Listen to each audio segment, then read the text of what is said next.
ஓம்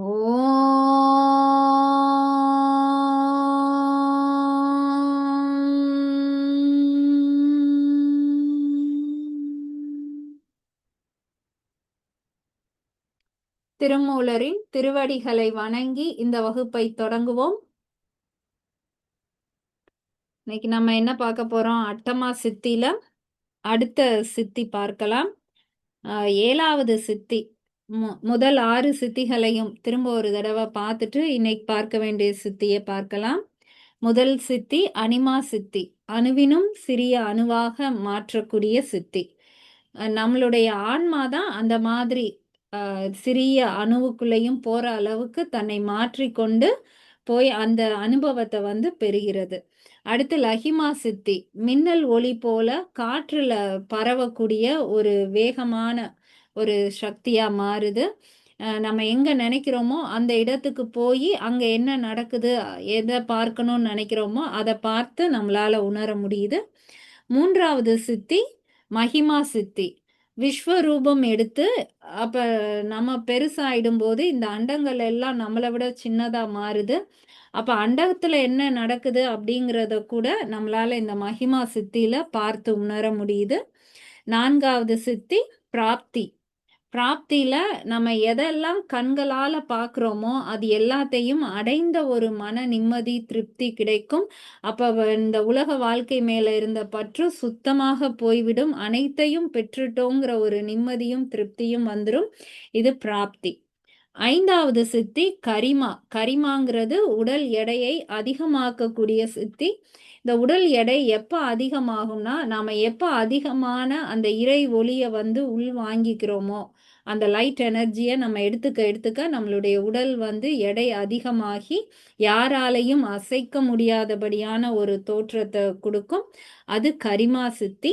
அடுத்த சித்தி பிராகாமியம்.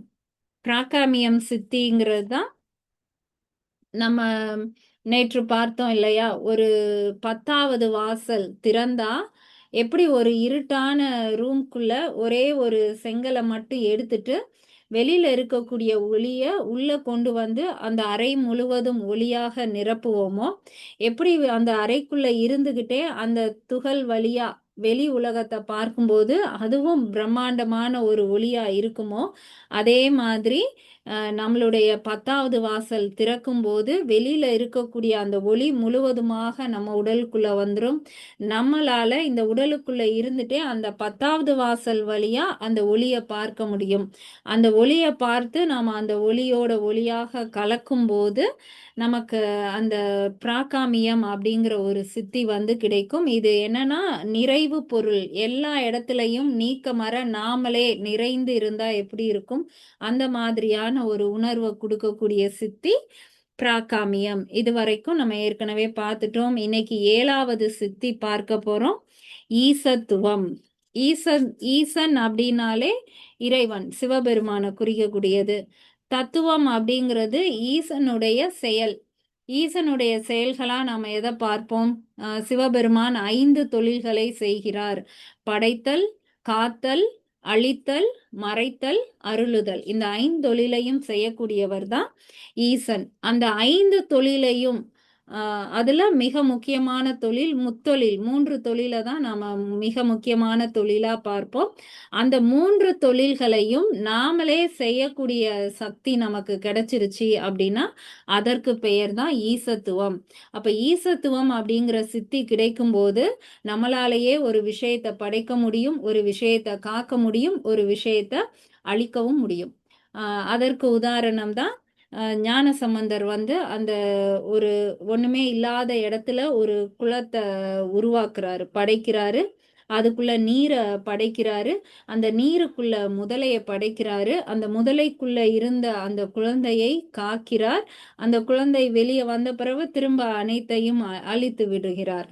அப்போ ஒருத்தரால இந்த படைத்தல், காத்தல், அழித்தல் 3ஐயுமே செய்ய முடியுது அப்படின்னா அந்த சித்தி தான் வந்து ஈசத்துவம். ஈசனுடைய தத்துவங்களை நிகழ்த்தக்கூடிய ஒரு சித்தி தான் ஈசத்துவம். இதுல 4 பாடல்கள் வந்து கொடுத்துருக்காங்க. அந்த சித்தி எப்படி, அது நம்மளால எப்படி படைக்க முடியும், நம்ப முடியலையே, ஏத்துக்க முடியலையே, அந்த மாதிரி இருக்கு இல்லையா? இப்போ உண்மையிலே எந்த நம்மள சுத்தி இருக்கிறதுல எது இந்த 3 தொழிலையுமே 5 தொழிலையுமே எது செய்யுதுன்னா, நம்மளுடைய பூமி. ஐம்பூதங்கள்ல நிலபூதம் வந்து செய்கிறது. எப்படின்னு பார்த்தோம்னா, இப்போ ஒரு மரம் இருக்கு அப்படின்னா, ஒரு விதை இருக்கு அப்படின்னா, நம்ம அந்த அந்த விதைய வந்து அந்த மண்ணுக்குள்ள வைக்கிறோம் அப்படின்னா, இந்த நிலம் வந்து அத காக்கிறது. எந்த அ இதுவும் இல்லாம அத வந்து ஃபர்ஸ்ட்டு பாதுகாக்குது. அப்புறம் அத வளர்க்குறதுக்கு என்ன தேவையா அதுக்கு தேவையான நீர் சத்த குடுக்குது, மினரல்ஸ குடுக்குது. எது எல்லாம் தேவையோ அது எல்லாத்தையும் அதற்கு குடுத்து அந்த விதைய வந்து காப்பாத்துது. அப்புறம் அந்த விதையில இருந்து ஒரு செடி வருது. அந்த செடியில இருந்து இன்னொரு விதையும் வருது. அதுதான் படைத்தல். ஒரு ஒரு ஒரு உயிர்ல இருந்து இன்னொரு உயிர படைக்குது. நிலத்துல தான் அந்த படைத்தல் தொழிலும் நடக்குது. அந்த மரத்த அதனுடைய வாழ்நாள் முழுவதும் அது காக்கிறது. அதுக்கப்புறம் ஒரு நாள் அந்த மரம் அப்படியே அந்த மண்லயே மக்கி போகுது. அந்த மண்ணே அந்த மரத்தையும் ஒரு காலத்துல அழித்து விடுகிறது. அதே மாதிரி தான் ஒரு பூச்சி இனமா இருக்கட்டும், பறவை, விலங்கு எதுவா இருந்தாலும் சரி, அது எல்லாமே இந்த நிலத்துல தான் படைக்கப்படுது. இந்த நிலம் தான் அத காக்கிறது. இந்த நிலமே தான் அத அழிக்கவும் செய்கிறது.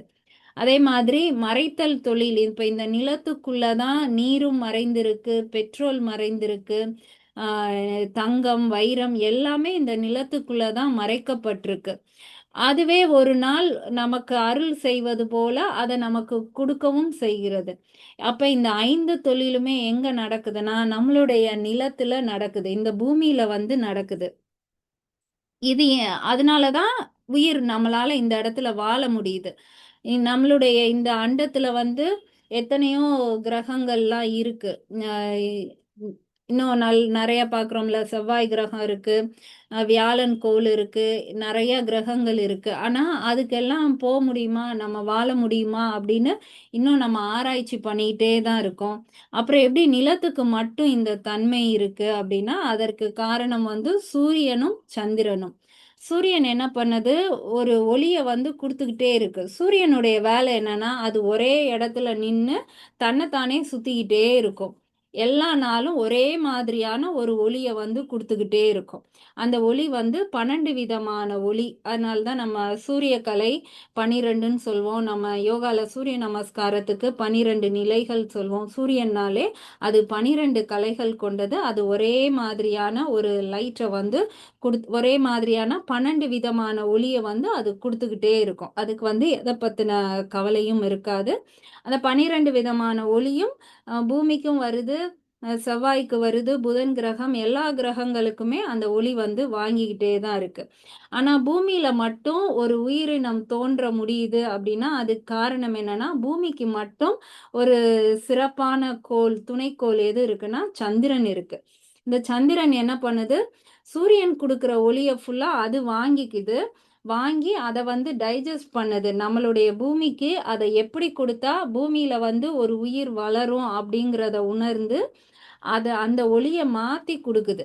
இப்ப எல்லா கிரகங்களுக்கும் சூரியனுடைய ஒளி இருக்கு. ஆனா, அங்கலாம் ஏன் உயிர்கள் வாழ முடியலன்னா, அங்க எல்லாம் சந்திரன் இல்ல. இங்க சந்திரன் இருந்து என்ன பண்ணுது? அந்த ஒளிய நமக்கு தேவையானதா மாத்தி குடுக்குது. இப்ப சிவபெருமான் தான் சூரியன் அப்படின்னா, சிவபெருமான் செவனேன்னு தான் இருப்பாரு. அவரோட வேலை என்னவோ அத பார்த்துட்டு இருப்பாரு.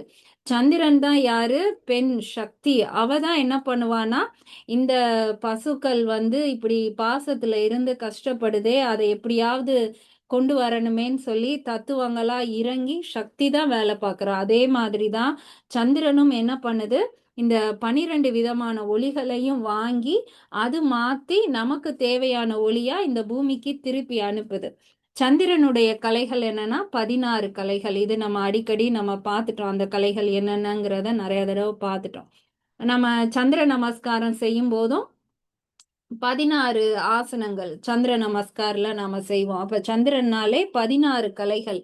அ 16 கலைங்கிறது என்னன்னா, அந்த பௌர்ணமியில இருந்து அமாவாசை வரைக்கும் வர்றதுக்குள்ள, அந்த பௌர்ணமி, அமாவாசையும் சேர்த்தா ஒரு 16 விதமான கலைகள் வரும். திரும்ப அமாவாசை டு பௌர்ணமிக்கு ஒரு 16 வரும். அதை தான் நம்ம வந்து கலைகள்னு சொல்றோம். அப்ப என்னன்னா அந்த ஒவ்வொரு ஒவ்வொரு நாளும் அது ஒவ்வொரு விதமான ஆங்கிள் இருந்து ஒவ்வொரு விதமான ஒளியை எடுத்து நமக்கு வந்து கொடுத்துக்கிட்டே இருக்கு. இந்த சந்திரன் தான் என்ன பண்ணுது, கஷ்டப்பட்டு அந்த சூரியனுடைய ஒளியை மாற்றி இந்த பூமிக்கு கொடுக்குது.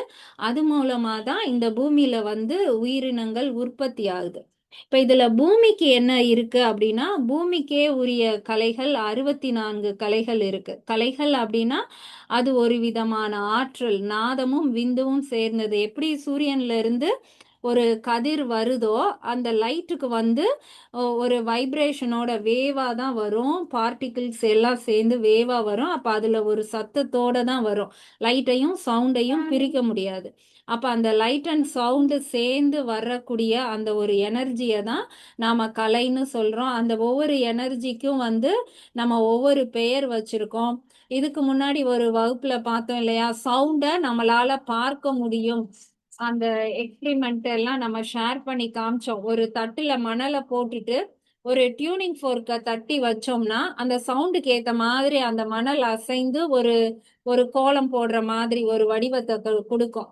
அதுதான் வந்து அது நம்ம தகடு அப்படின்னு சொல்றோம். நம்ம வீடுகள்ல இந்த தகடை மாத்திக்கோங்க அப்படின்னு சொல்லுவாங்க.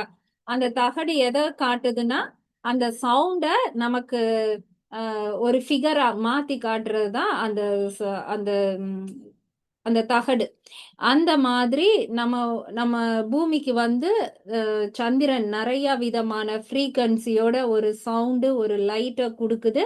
ஏற்கனவே பூமியில இருக்கக்கூடிய அந்த சவுண்ட் அண்ட் லைட் எல்லாம் சேர்ந்து தான் இந்த பூமியில வந்து படைத்தலையும் செய்து, காத்தலையும் செய்து, அழித்தலையும் செய்து, மறைத்தல், அருளுதல். இப்ப இது எல்லாத்தையும் யாருனால நடக்குதுன்னா, சிவபெருமான் செய்யறாருன்னா சிவபெருமானுடைய அருள் சக்தி தான் நமக்கு வந்து செய்யறாங்க. அதனாலதான் இது எல்லாமே நடக்குது. அப்ப பூமி தான் ஐந்தொழிலையும் செய்கிறது. எதனால? சந்திரனுடைய அருள் சக்தியினால செய்து. இப்ப நம்ம ஆரம்பத்துல இருந்தே என்ன பாக்குறோம்? அண்டம் தான் பிண்டம், பிண்டம் தான் அண்டம்னு பாக்குறோம். அப்ப இந்த பூமி தான் யாரு? நம்மளுடைய உடல்ல அப்ப என்ன இருக்கு? 64 கலைகள் இருக்கு. அக்கினி மண்டலத்துல 64 கலைகளா இருக்கு. இப்ப இந்த சூரியன் தான் நமக்குள்ள எப்படி இயங்குது? மணிப்பூர சக்கரமா இருந்து இயங்குது. அது 12 விதமான கலைகளை வந்து கொடுக்குது. நம்ம தலைக்குள்ள இருக்கக்கூடிய பிந்து சக்கரம் தான் என்னது? சந்திரனா இயங்குது. அதுதான் 16 கலைகளை வந்து கொடுக்குது. இப்ப நம்ம உடலுக்குள்ளதான் இந்த 5 நிகழ்வுகளுமே நடந்துகிட்டே இருக்கு. ஆனா அது நம்மளுடைய உணர்வு அறிந்து நாம நிகழ்த்தல, அது தானாவே நிகழ்ந்துட்டு இருக்கு. தானாகவே பிந்து சக்கரம் மதிப்பால் சுரக்குது. அது கீழே இறங்கி வருது. தானாகவே சூரியனோட சேருது, அக்கினியோட சேருது. அப்புறம் அது அப்படியே அழிந்து போகுது. இது தானாகவே நடந்துட்டு இருக்கு. அப்ப நம்ம இத மாத்தணும், நம்ம உணர்ந்து செய்யணும், நாம இந்த படைத்தல் காத்தல செய்யணும் அப்படின்னா இந்த சித்தி நமக்கு கிடைக்கணும். அப்ப அந்த சித்தி எப்ப கிடைக்கும் அப்படின்னா, சந்திரன் வந்து நம்மளுடைய வசப்படுத்தும் போது, நமக்கு அந்த மதி கிடைக்கும் போது, அந்த சந்திரனாக நாமளே மாறும்போது, நாம அந்த கலைகளை உணர்ந்து நம்மளாவே படைத்தல் காத்தல் அழித்தலை வந்து செய்ய முடியும். அப்ப நம்ம வெளியில போய் ஞான சம்பந்தர் கதைகள்ல வர மாதிரி குலத்தை உருவாக்கணும் அப்படி கிடையாது. இந்த உடலுக்குள்ளேயே நம்ம உடலை புது உடலா மாத்தலாம். அழியாத உடலா நம்மளால மாத்த முடியும். நம்மளால இந்த தவநிலையிலேயே இருக்கணும், காக்கணும், இந்த தவத்தை காக்கணும் அப்படிங்கிறத நமக்குள்ள கொண்டு வர முடியும்.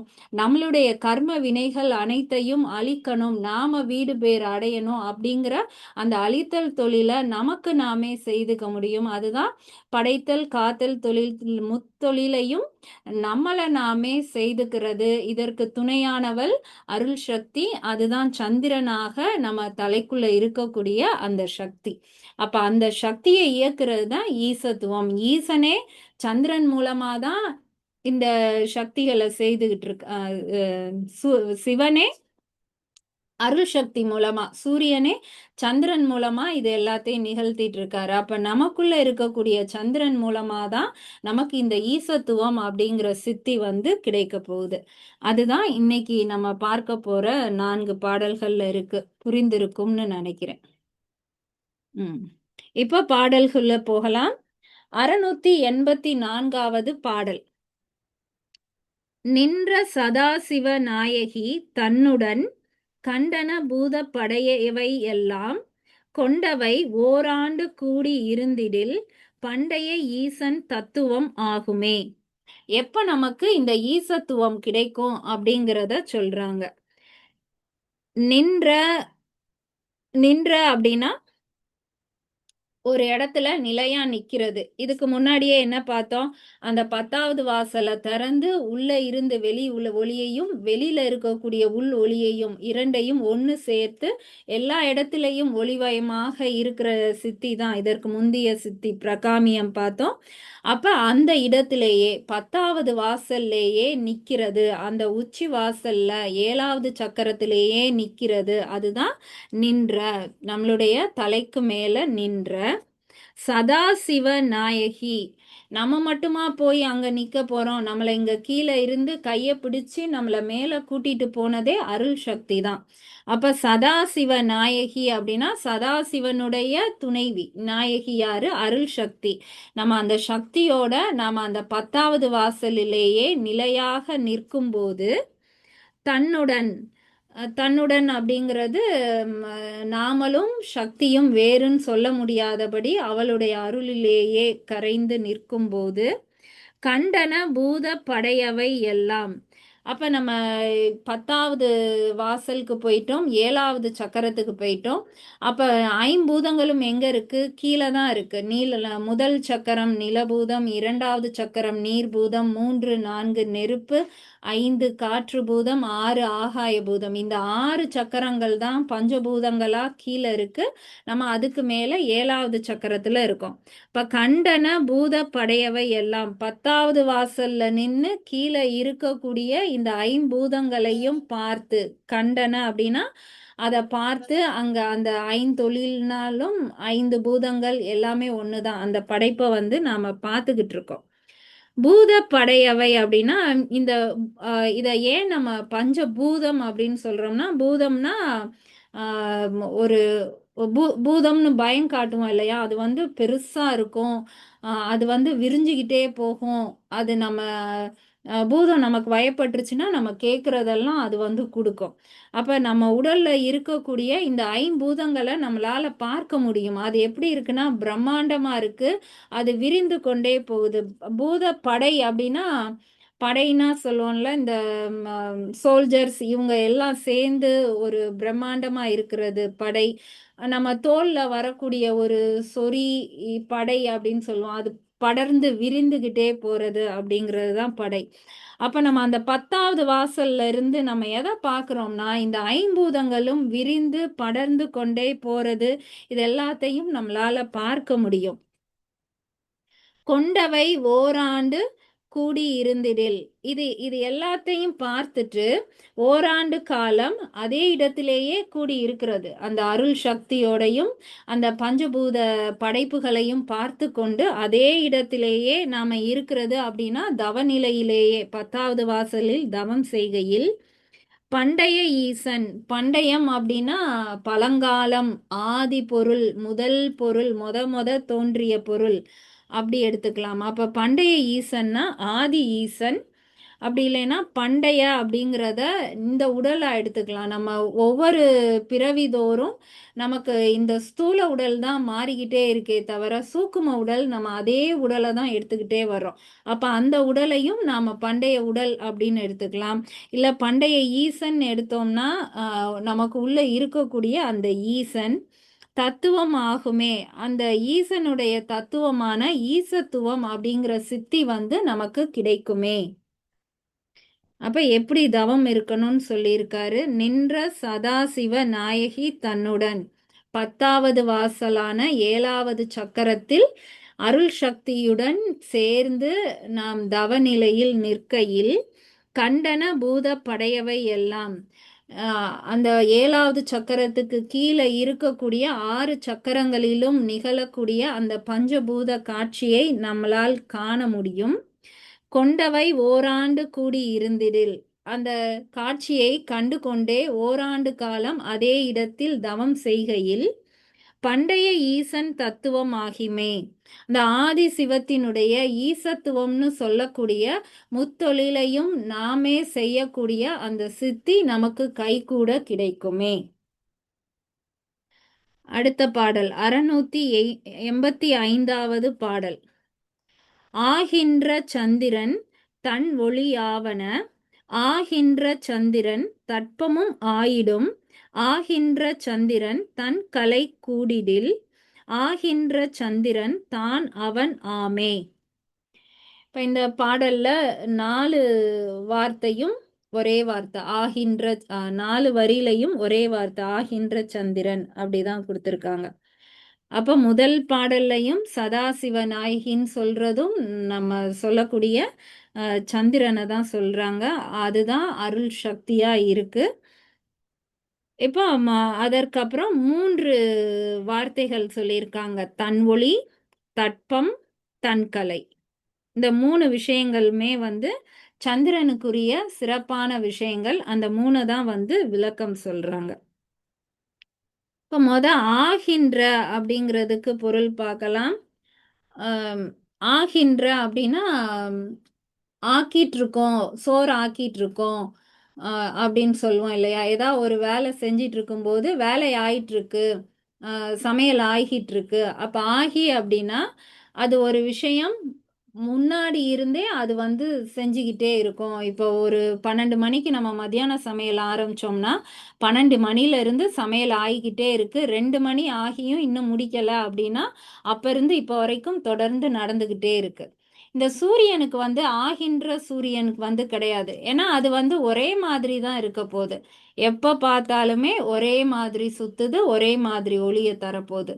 ஆனா இந்த சந்திரன் அப்படி கிடையாது. இன்னைக்கு முதல் பிறையா இருக்கும், 2ஆம் பிறை, 3ஆம் பிறை, 4ஆம் பிறைன்னு லைஃப் லாங் அது ஒரு ப்ராசஸ்க்குள்ள போய்கிட்டே ஆகிக்கிட்டே இருக்கும். 16 நாள் முடியவும் திரும்ப தேயிற தொழில ஆகிக்கிட்டே இருக்கும். அப்புறம் வளர்ந்து முடிச்ச பிறகு தேஞ்சு முடிச்ச பிறகு திரும்ப வளரக்கூடிய தொழில இந்த மாதிரி ஒரே இடமா இல்லாம ஒரு விஷயத்த அது செஞ்சுக்கிட்டே இருக்கும். அப்ப அந்த சிறப்பை குறிக்கிற மாதிரி ஆகின்ற சந்திரன், சந்திரன் அந்த மாதிரி நான் ஸ்டாப்பா வேலை பார்த்துக்கிட்டே இருக்கு அப்படிங்கிற மாதிரி. ஆகின்ற சந்திரன் தன் ஒளி ஆவன. அப்போ ஒரு விஷயத்த நாம தொடர்ந்து செஞ்சுக்கிட்டே இருக்கோம். இப்போ சூரியனும் ஒரே விஷயம்தான், ஒரே மாதிரி செஞ்சுக்கிட்டே இருக்கு. ஆனா சந்திரன் பலவிதமா அதை மாத்தி மாத்தி செய்துகிட்டு இருக்கு. அப்ப சூரியனுடைய ஒளி அவ்வளவு வெப்பமா இருக்கும். சூரியனுக்கு பக்கத்துலலாம் நம்மளால போக முடியாது. அந்த அளவுக்கு அதுல வெப்பம் இருக்கும். ஆனா இந்த சந்திரனுடைய ஒளி எப்படின்னா தன் ஒளி. தன் ஒளினா ரொம்ப தன்மையான ஒளியா இருக்கும், தனக்கான ஒளியா இருக்கும். அது எந்த எந்த வெப்பமும் இல்லாம ஒரு குளிர்ச்சியான ஒளியா இருக்கும். யாயவன் அந்த சந்திரனிலிருந்து வரக்கூடிய அந்த ஒளியானது மிக தன்மையான அந்த குளிர்ச்சியான ஒளியை உடையவன். அந்த சூரியனுடைய ஒளி மட்டும் பூமிக்கு வருது அப்படின்னா எப்படி இருக்கும்னா, இப்போ ஒரு மல்லிகைப்பூ நல்லா வெள்ளை கலர்ல இருக்கு அப்படின்னா சூரியனுடைய ஒளி 12 மணி நேரம் படுது, அடுத்து 12 மணி நேரம் சந்திரனுடைய ஒளி படுது. இப்ப சூரியனுடைய ஒளி மட்டுமே 24 மணி நேரமும் பட்டுச்சுன்னா அந்த மலர் கருகி விடும்.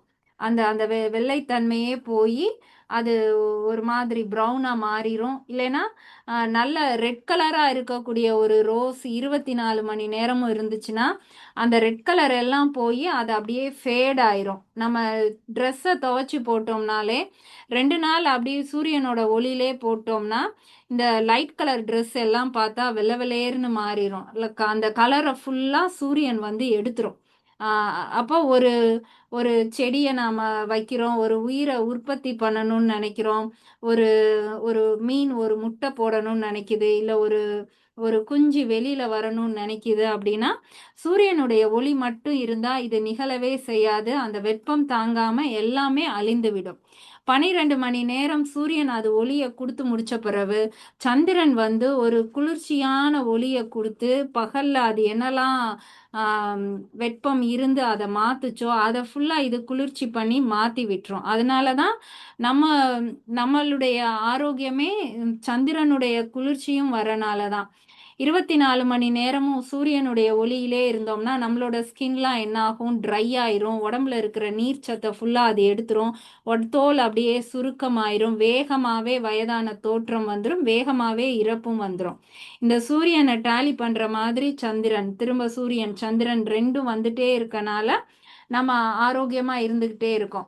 எப்ப இந்த சந்திரனுடைய எனர்ஜி நம்ம உடம்ப விட்டு கொஞ்சம் கொஞ்சமா போகுதோ அப்போ சூரியனுடைய ஆதிக்கம் அதிகமாகி தோல் சுருங்கி நம்மளுடைய உடல் சுருங்கி நமக்கு அந்த இறப்பு வருது.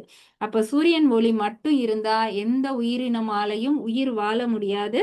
அத சமநிலைப்படுத்துற மாதிரி சந்திரனுடைய அந்த ஒளி 16 கலையும் அந்த தன் ஒளியாக அந்த வர்றதுனாலதான் இந்த இந்த எல்லா உயிரினங்களுமே இங்க நிலைத்து இருக்கு. அடுத்த வரி, ஆகின்ற சந்திரன். ஆகின்றதுக்கு முதல்ல என்ன பார்த்தோம், அது இயங்கிக்கிட்டே இருக்கு, ரொம்ப நேரமா ஒரு வேலையில இருக்குன்னா ஆகின்றன்னு சொல்வோம். அதே நேரம் எல்லாமாகவும் இருக்கின்ற அப்படிங்கிறதுக்கும் ஆகின்ற அப்படின்னு தான் சொல்லுவாங்க. உங்க வீட்டுல யார் இதை பார்த்துக்கிறாங்கன்னா எங்க வீட்டுல எல்லாமே அவங்க தான் அப்படின்னு சொல்றோம் இல்லையா. அப்புறம் எல்லாமாகவும் ஆகின்ற ஒரு இடத்துல ஒரு வேலைக்காரி மாதிரியும் இருப்பாங்க, குழந்தைக்கு டீச்சராகவும் இருப்பாங்க. அவங்களதான் நம்ம அம்மான்னு சொல்லுவோம். அப்புறம் ஒரு சமையல் பண்ற இடத்துல சமையல்காரியா மாறி அதை பார்த்துப்பாங்க. எல்லாம் ஒரு வெளியில போகும்போது அவங்களோட ஜாப் என்னவோ எல்லாமாகவும் இருக்கிறாள் அப்படின்னா அதையும் நம்ம ஆகின்றன்னு தான் சொல்லுவோம். அப்ப அந்த சந்திரன் தான் எல்லாமாகவும் இருக்கின்ற ஆகின்ற சந்திரன். தட்பமும் ஆயிடும். தட்பம்னா தட்ப வெப்பம் அப்படின்னு சொல்றோம் இல்லையா. வானிலை அறிக்கைனா இன்னைக்கு தட்ப வெப்பம் எப்படி இருக்குன்னு. வெப்பம்னா சூரியனுக்குரியது, எவ்வளவு வெக்க, எவ்வளவு வெயில், எவ்வளவு இதுன்னு சொல்றது வெப்பம். தட்பம் அப்படின்னா அத அதை டேலி பண்ற மாதிரி சந்திரனுடைய குளிர்ச்சி, அந்த மாய்ஸ்டர்னு சொல்றோம் இல்லையா, ஈரப்பதம். இன்னைக்கு ஈரப்பதம் எவ்வளவு இருந்திருக்கு அப்படிங்கிறது தட்பம். இந்த தட்பமும் வெப்பமும் மாறி மாறி இருக்கிறனாலதான் நம்ம உடல் இப்படி இருக்கு. அப்ப சந்திரன்ல இருந்து வர்றது வெறும் தட்பம், வெப்பம் கிடையாது, தட்பம் ஆயிடும். இந்த தட்பம் இருக்கிறனாலதான் என்ன பண்ணுதுன்னா இப்ப நமக்கு உடம்புக்கு தேவையான மினரல்ஸ், இந்த கால்சியம், மெக்னீசியம், பொட்டாசியம்னா எதுல இருந்து கிடைக்குதுன்னா தண்ணியில தான் இருக்கு. அதனால்தான் நம்ம ஆர்ஓ போட்டு ஃபில்டர் பண்ணோம்னா இந்த மினரல்ஸ் எல்லாம் அது ஃபில்டர் பண்ணி எடுத்துருங்கிறோம் சொல்றோம் இல்லையா. அப்ப தண்ணியில தான் இந்த சால்ஸ் எல்லாமே கலந்துருக்கு. பூமியில தண்ணி ஓடிக்கிட்டே இருக்கணும். நம்ம பூமிக்கு உள்ளேயும் சரி பூமிக்கு வெளியிலையும் சரி இந்த தண்ணி ஓடிக்கிட்டே இருந்துச்சுன்னா அது இந்த மினரல் சால்ஸை ஃபுல்லா ஒரு இடத்துல இருந்து இன்னொரு இடத்துக்கு கொண்டு போய்கிட்டே இருக்கும். அப்ப அதை செடி கொடிகள் எடுத்து அதை உணவா மாத்தி நமக்கு கொடுத்து அதை நம்ம சாப்பிட்றனால தான் நமக்கு அந்த மினரல்ஸ் எல்லாமே உடம்புக்கு தேவையான சத்துக்கள் கிடைக்குது. இப்ப அந்த வெப்பம் அதிகமாயிடுச்சுன்னா என்ன ஆகும்னா எல்லா நீர்நிலையும் வறண்டு போயிரும். அந்த சால்ஸ் எல்லாம் என்ன ஆகும்னா அப்படியே ஒரே இடத்துல படிஞ்சிரும், செடிமெண்ட் ஆயிருதுன்னு சொல்றோம் இல்லையா. அப்ப அது கடத்த முடியாது. அப்போ பூமியால எல்லா சத்துக்களையும் ஒரு செடிக்கு கொடுத்து அதை நமக்கு எடுத்துக்க முடியாது. அப்ப இந்த தட்பம் இருக்கிறனாலதான் அது பகலெல்லாம் சூரியன் வெயில கொடுத்தாலும் இரவுல இந்த சந்திரன் தட்பத்தை கொடுக்கறனால நம்மளை சுத்தி ஒரு ஒரு ஈரப்பதத்தை, ஒரு மாய்ஸ்டரை மெயின்டைன் பண்ணி அந்த நம்ம உடலுக்கு தேவையான அந்த சத்துக்கள், உப்பு சத்து எல்லாமே எல்லா இடத்துக்கும் கிடக்கிற மாதிரி செய்யறது நம்மளுடைய சந்திரன். எல்லாமாகவும் இருக்கக்கூடிய சந்திரன் தான் நம்ம உடலுக்கு தேவையான அனைத்து சத்துக்களையும் கொடுத்து இந்த உடலை காக்கின்றார். ஆகின்ற சந்திரன் தன் கலை கூடிடில். தன் கலை அப்படின்னா நம்ம பார்த்த அந்த 16 கலையாகமும் ஆகின்றக்கு இன்னொரு பொருள் என்னன்னா எல்லாத்தையும் அவள் தான் கொடுக்கிறாள், அவள் தான் ஆக்கிவிக்கிறாள் அப்படின்னா அவள் தான் எல்லாத்தையுமே தரப்போகிறாள். அப்ப அந்த தன் கலைன்னு சொல்லக்கூடிய அந்த 16 கடைகளையும் கூடிடில் அப்படின்னா அதை ஃபுல்லா இந்த பூமிக்கே கொடுத்து அந்த சந்திரன் தான் எல்லாத்தையும் கொடுக்கக்கூடிய இடத்திலையும் இருக்கிறாள். எல்லாத்தையும் கொடுத்து அதை கூடுறது. சூரியன் என்ன பண்ணும்னா எல்லாத்தையும் பிரிச்சு விட்டுரும். இப்ப நம்ம ஒரு தேட்டருக்குள்ள போறோம் அப்படின்னா படம் போட்டிருந்தாலும் சரி, போட முன்னாடி போனாலும் சரி, ஒரு இருட்டா இருக்கும். அப்போ ஒரு லைட் வந்த உடனே தான் நமக்கு நம்ம சீட் நம்பர் என்ன, படி எங்க இருக்கு, எல்லாத்தையுமே பார்க்க முடியும். அப்ப வெளிச்சம் வந்துச்சுன்னா என்ன பண்ணும், நமக்கு எல்லாத்தையுமே பிரிச்சு பிரிச்சு காட்டும். இந்த சந்திரன் குளிர்ச்சி என்ன பண்ணும்னா எல்லாத்தையும் ஒன்று சேர்த்துரும். நமக்கு நைட்டு வெளியில போனோம்னா ஒரு நாய் படுத்து கிடக்கிறது தெரியாது, எங்க கல் இருக்குன்னு தெரியாது, எல்லாமே ஒன்னோட ஒன்னா அப்படியே கூடி காமிக்கும்.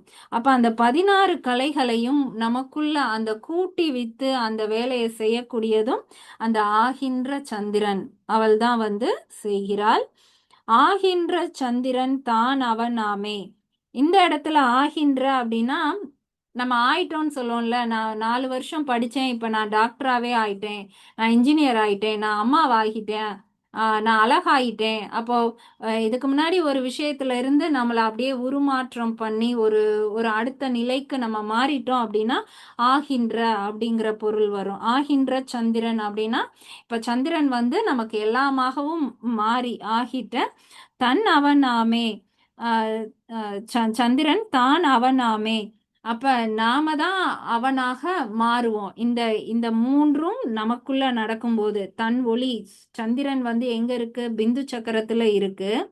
தன் ஒளியா நமக்குள்ள இறங்கும் போதும், அதோட தட்பமாக இறங்கும் போதும், தன் கலையாக உள்ள கூடும் போதும், இந்த 3 விஷயங்களும் நமக்குள்ள நடந்துச்சு அப்படின்னா எப்படி சந்திரன் வெளியில இருந்து பூமிய படைத்தல் காத்தல் தொழில்களுக்கு உட்படுத்துதோ அதே மாதிரி நமக்குள்ள இருக்கிற சந்திரன் இந்த 3ஐயும் நிகழ்த்தும் போது நாமும் அவளும் வேறு இல்லைங்கிற மாதிரி நாம 2 பேரும் ஒன்னாயிரும்.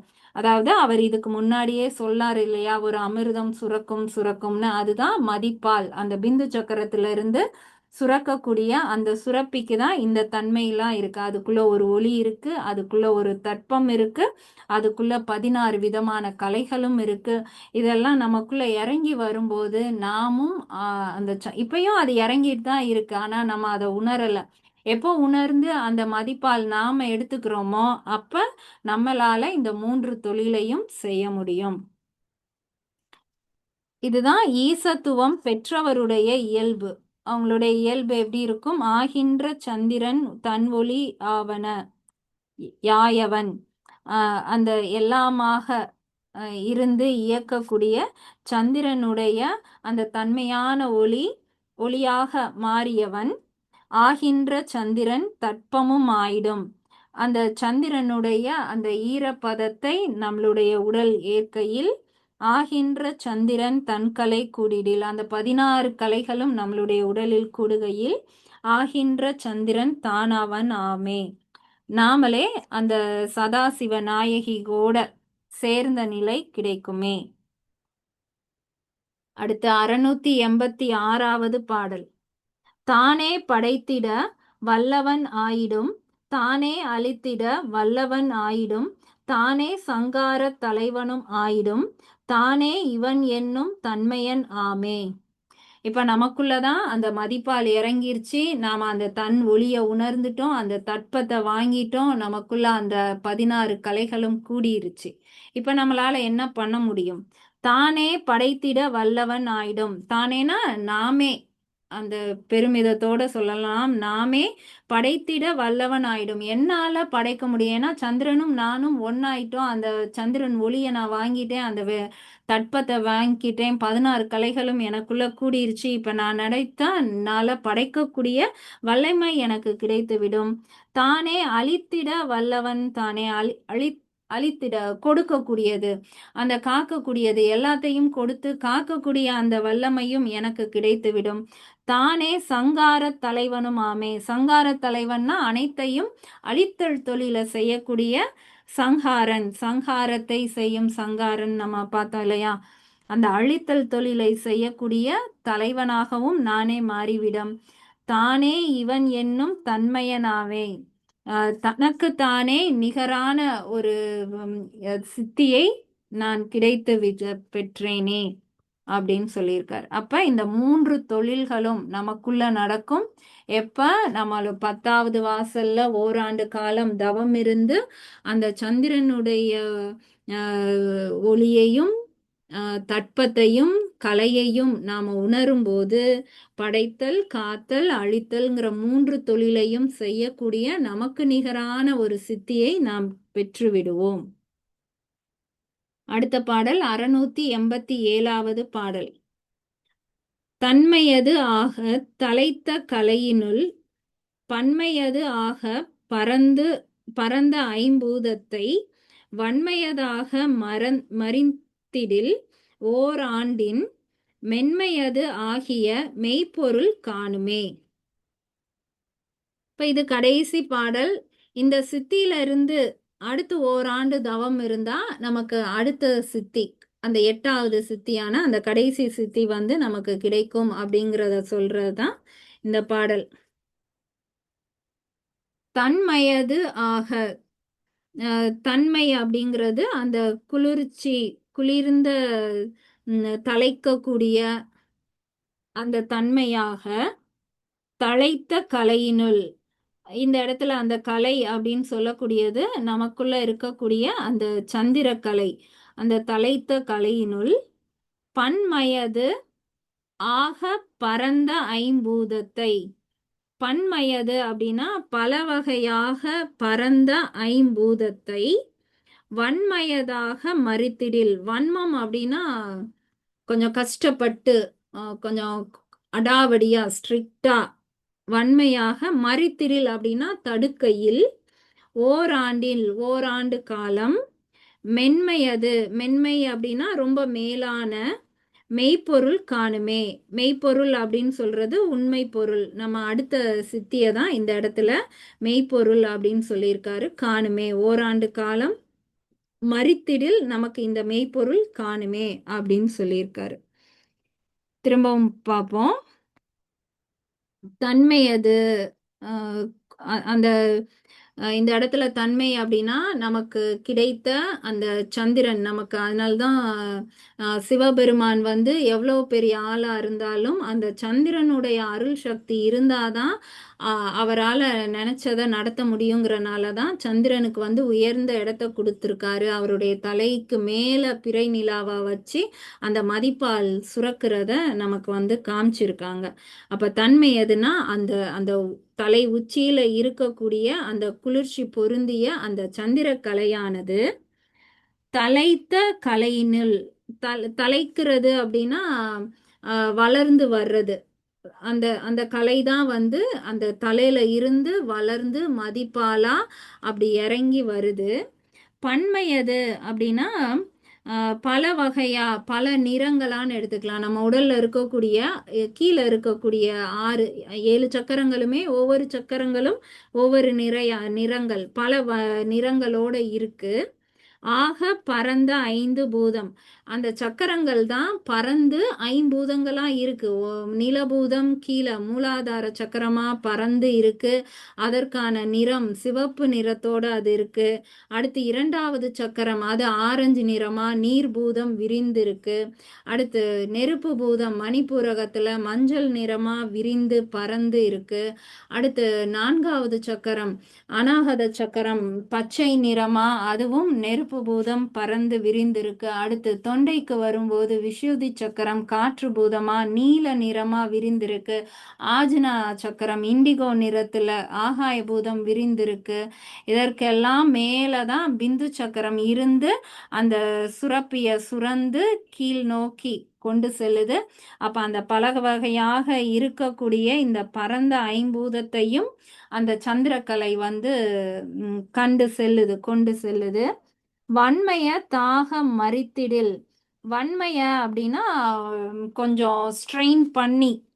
தாக மறித்திடில் அப்படின்னா நம்ம இப்ப மூலபந்தம் செய்யறோம் இல்லையா? மூலபந்தம் என்ன, நம்ம ரொம்ப ரிலாக்ஸாவா செய்யறோம்.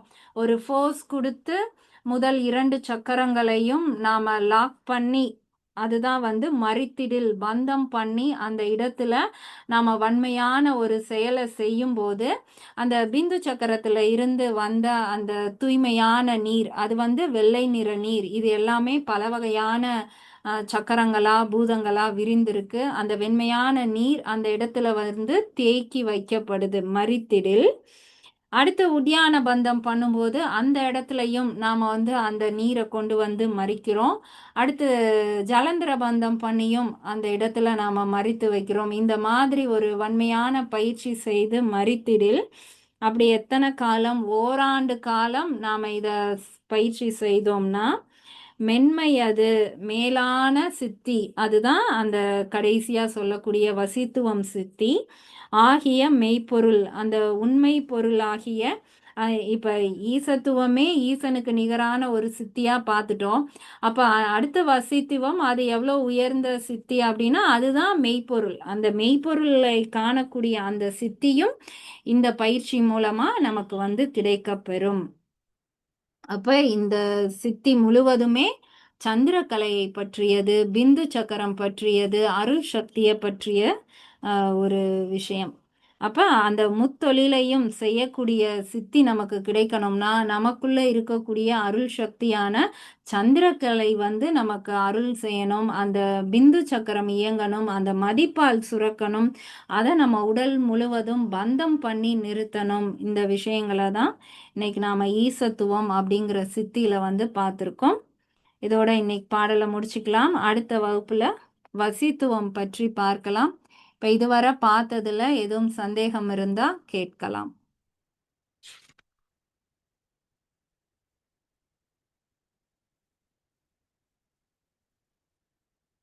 எதுவும் சந்தேகம் இல்லைன்னா கிளாஸை முடிச்சுக்கலாம்.